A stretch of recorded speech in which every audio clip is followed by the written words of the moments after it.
Could the key military alliance between Australia, the UK, and the US, known as AUKUS, be in jeopardy? Recent statements and a slip of the tongue by President Trump have raised serious questions. The US, once Australia's strongest defense ally, may be reconsidering its commitment to supplying nuclear-powered submarines to Australia. So, what's at stake for the future of AUKUS? Let's break it down.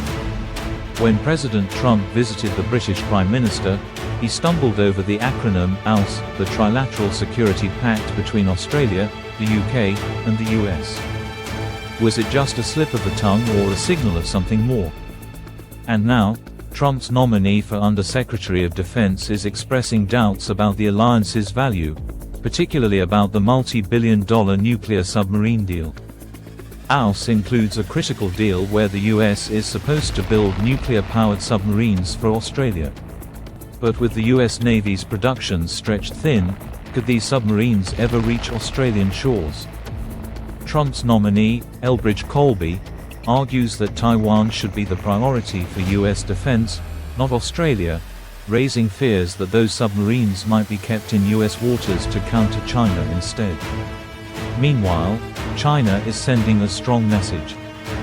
In February, a Chinese fleet conducted live fire drills in the Tasman Sea between Australia and New Zealand, catching Australia by surprise.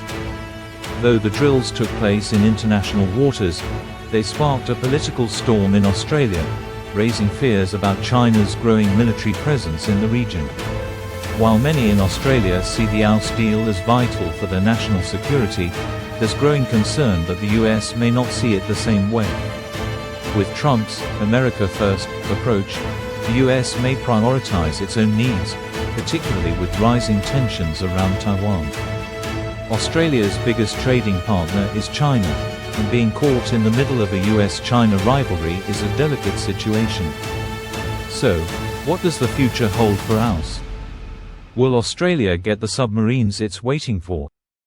Will the US continue to prioritize this important alliance, or will it shift focus towards the Indo-Pacific and Taiwan? The only certainty is uncertainty, as both superpowers navigate shifting global priorities. One thing's clear: Australia needs to be prepared for the long term, whether the submarines arrive or not. AUKUS, like any major international alliance, is a balancing act. And with the world watching, the stakes have never been higher. What do you think? Will the AUKUS alliance survive or falter under the pressure? Let us know in the comments below.